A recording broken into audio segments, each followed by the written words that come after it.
Karnataka 60ರ society ಕಾಯ್ದೆ act ಕೆಳಗೆ ನಾವು ರಿಜಿಸ್ಟ್ರೇಷನ್ ಮಾಡಿದೆವು ಅಂತಂದು. ಈ ಸಂಸ್ಥೆದೊಳಗೆ ಅಧ್ಯಕ್ಷರು ನಾವು ದೇವದಾಸಿ ಹೆಣ್ಮಕ್ಳ, ಉಪಾಧ್ಯಕ್ಷರು ದೇವದಾಸಿ ಹೆಣ್ಮಕ್ಳ, ಸಂಸ್ಥೆ ಇಡೀ ನಾವು ಸಂಸ್ಥೆ ನಡ್ಸ್ಕೊಂಡು ಹೋಗೋರ ದೇವದಾಸಿ ಹೆಣ್ಮಕ್ಳ. ಈ ಸಂಸ್ಥೆ ನಡ್ಸ್ಕೊಂಡು ಹೋಗ್ಬೇಕಂತಂದ್ರೆ ಸುಮಾರು ನಾವು ಎಲ್ಲ ಡಾಕ್ಯುಮೆಂಟ್ ಬೇಕು, ಅದನ್ನು ರಿಜಿಸ್ಟ್ರೇಷನ್ ಮಾಡಿಸ್ಬೇಕು, ರಿನ್ಯೂವಲ್ ಮಾಡಿಸ್ಬೇಕಂದ್ರೆ ಅದು ಏನೂ ನಮಗೆ ಗೊತ್ತಿರಲಿಲ್ಲ. ಅದು ನಾವು ಸಾಕಷ್ಟು ನಾವು ಎಲ್ಲ ತಮ್ಮಂಥವ್ರು ಎಲ್ಲ ಕಡೆ ನಾವು ಮಾಹಿತಿ ತೊಗೊಂಡ, ತರಬೇತಿ ತೊಗೊಂಡ 29ನೇ ವರ್ಷಕ್ಕೆ ನಾವು ಹೆಜ್ಜೆ ಇಟ್ಟಿದ್ದೆವು.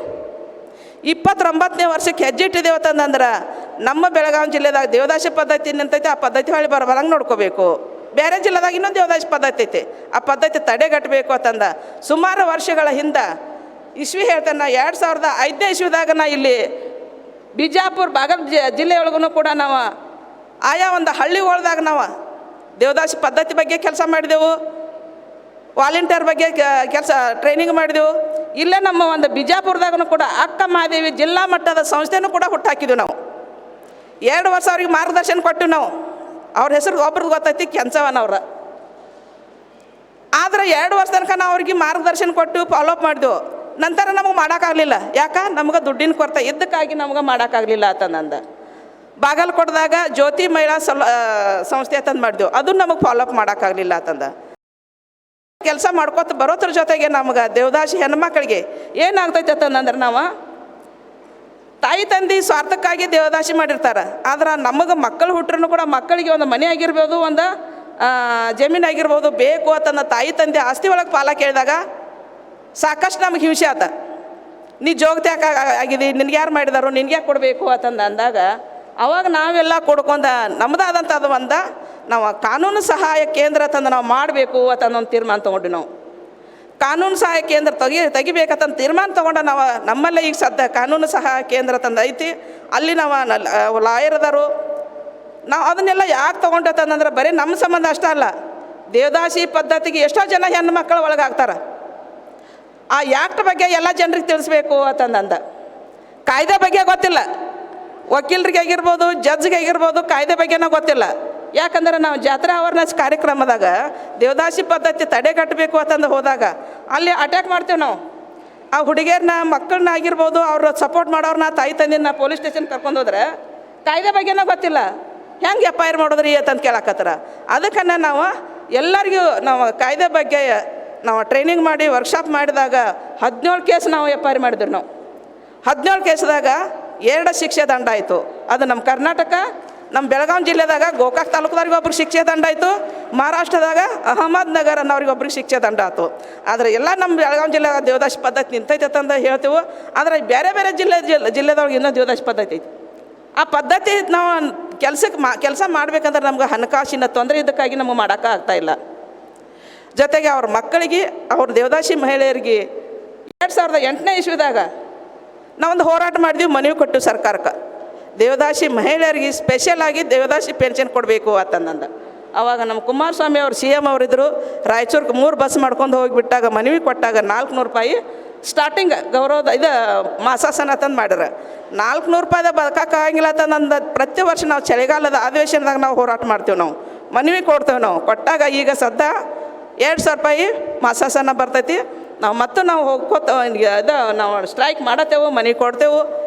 ಏನೋ ನಮ್ಮ ಈಗ ಹೊಸ ಬಜೆಟ್ದಾಗ 5000 ರೂಪಾಯಿ ಮಾಡ್ತೀವಿ ಅಂದರು ಅಂತಂದು. ಆದ್ರೆ ಬರೀ ನಮ್ಮ ಬೆಳಗಾವಿ ಜಿಲ್ಲೆಗೆ ಅಷ್ಟು ಸೀಮಿತ ಆಗಿಲ್ಲ, ಎಲ್ಲ ಹೆಣ್ಮಕ್ಳಿಗೆ, ಎಲ್ಲ ಜಿಲ್ಲೆ ಹೆಣ್ಮಕ್ಳಿಗೆ ಇದು ಬರ್ತೈತಿ ಅಂತಂದ. ಜೊತೆಗೆ ಮಕ್ಕಳ ಮದುವೆಗೆ ಪ್ರೋತ್ಸಾಹನ ಕೊಡಬೇಕು ಅಂತಂದಾಗ ಹೆಣ್ಣು ಮಕ್ಕಳದ ಮದುವೆ ಆದ್ರೆ 5 ಲಕ್ಷ ರೂಪಾಯಿ, ಗಂಡು ಮಕ್ಕಳದ ಮದುವೆ ಆದ್ರೆ 3 ಲಕ್ಷ ರೂಪಾಯಿ. ಅದು 2018ರಾಗ ಆದೇಶ ಆಯಿತು, ಅದನ್ನು ತೊಗೊಳತ್ತಿದ್ದಾರೆ. ನಾ ಇದನ್ನು ಯಾಕೆ ಹೇಳತ್ತೀನಂದ್ರೆ ನಾವು ಏನೂ ಸಾಲಿ ಕಲ್ತಿಲ್ಲ, ಆದ್ರೆ ಅಧಿಕಾರಿಗಳ ಜೊತೆ ನಾವು ಹೆಂಗೆ ಮಾತಾಡಬೇಕು, ಅವ್ರಿಗೆ ಏನು ನಾವು ಮನವಿ ಕೊಡಬೇಕು ಅನ್ನೋದು ನಮಗೆ ತಿಳ್ಕೊಂಡಿದ್ದೇವೆ ನಾವು. ಅದಕ್ಕಾಗಿ ಇದೆಲ್ಲ ಕೆಲಸ ಮಾಡೋಕ್ಕೆ ಸಾಧ್ಯ ಆಗೈತಿ, ತಮಗೂ ಹೇಳತ್ತಿದ್ದೇವೆ ನಾವು ಅಂತಂದಂತ. ಇಂಥ ಒಂದು ನಾವು ಎಲ್ಲ ಕೆಲಸ ಮಾಡ್ಕೋತ ಬರೋದ್ರ ಒಳಗೆ ನಾವು ಏನು ಮಾಡ್ತೀವಂದ್ರೆ ಬಡತನ ರೇಖೆಯಲ್ಲಿರುವಂಥ ಮಹಿಳೆಯರನ್ನ, ಜನರನ್ನು ಆರ್ಥಿಕವಾಗಿ, ಸಾಮಾಜಿಕವಾಗಿ ಮತ್ತು ಶೈಕ್ಷಣಿಕವಾಗಿ ಬಲವರ್ಧನೆ ಮಾಡಬೇಕು ಅಂತಂದು ಅಂದ್ಕೇಶಿಂದ ಈ ಒಂದು ಕೆಲಸ ಮಾಡವತ್ತೇವತ್ತಂದ್ರೆ ನಾವು ಮಕ್ಕಳಿಗೆ ನಾವು ಕೆಲಸ ಮಾಡಬೇಕು. ಏನು ಕೆಲಸ ಮಾಡಬೇಕು? ಶಿಕ್ಷಣ ಸಂಬಂಧಪಟ್ಟಂಗೆ ಕೆಲಸ ಮಾಡಬೇಕು. ಚಲೋ ಇದ್ದವರೆಲ್ಲ ಟ್ಯೂಷನ್ ಕ್ಲಾಸ್ಗೆ ಹೆಸರಿಸ್ತಾರೋ, ಸ್ಕೂಲ್ದಾಗ ಕಲಿತಾರೋ, ಅವ್ರು ಉನ್ನತ ಒಂದು ಮಟ್ಟಕ್ಕೆ ಹೋಗ್ತಾರೆ. ಆದರೆ ಬಡತನ ಇದ್ದಂಥ ಜನ ಅಲ್ಲಿ ಬಾಲ್ಯವಾಗ್ತೈತಿ, ಬಾಲ ಕಾರ್ಮಿಕ ಆಗ್ತೈತಿ. ಅದಕ್ಕಾಗಿ ಆ ಥರ ಆಗಬಾರ್ದು ಅಂತಂದು ಅಂದ್ಕೇಸಿಂದ 5 ತಾಲೂಕದಾಗ ನಾವು ಸುಮಾರು ಒಂದು 206 ಹಳ್ಳಿ ಒಳಗೆ ನಾವು ಮಕ್ಕಳಿಗಾಗಿ ಕೆಲಸ ಮಾಡತ್ತೇವೆ.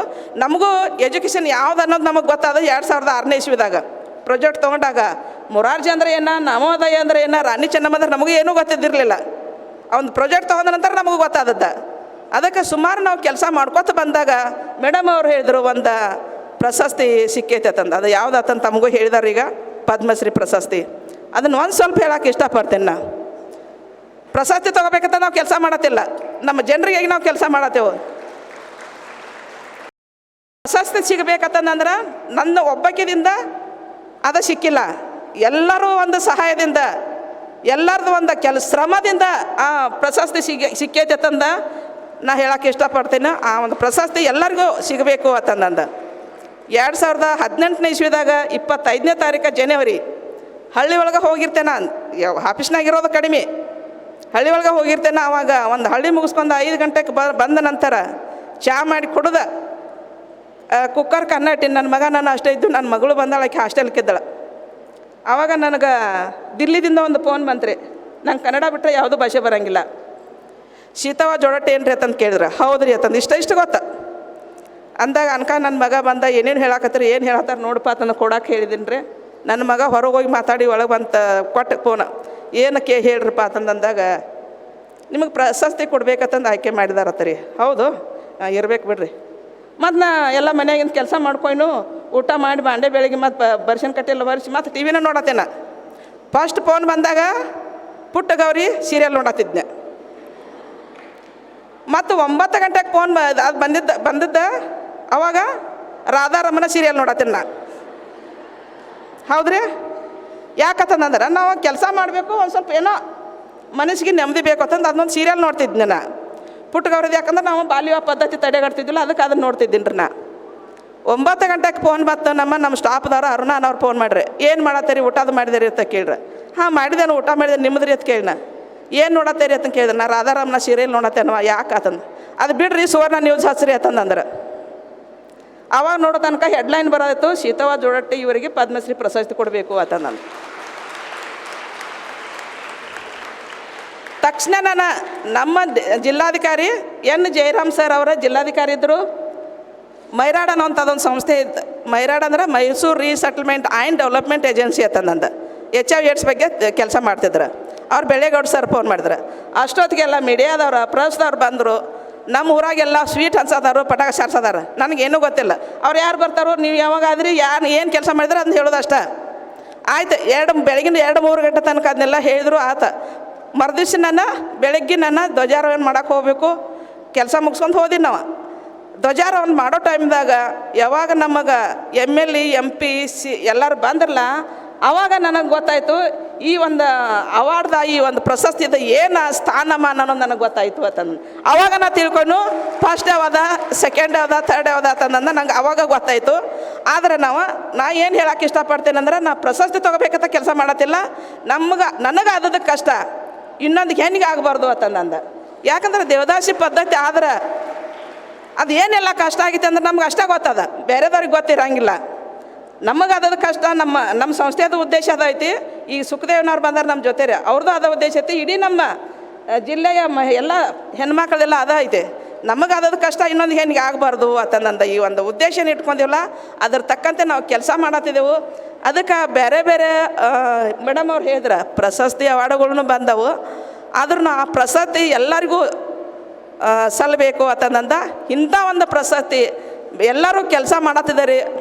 ಆ ಒಂದು ಪ್ರಶಸ್ತಿ ತಮಗೂ ಸಿಗಬೇಕು ಅಂತಂದು ಹಾರೈಸುತ್ತಾ, ನನಗೆ ಮಾತಾಡೋಕ್ಕೆ ಅವಕಾಶ ಮಾಡಿಕೊಟ್ಟಂಥ ಎಲ್ಲರಿಗೂ ಧನ್ಯವಾದಗಳನ್ನ ಅರ್ಪಿಸುತ್ತಾ ನನ್ನ ಮಾತು ಮುಗಿಸುತ್ತೇನೆ. Thank you.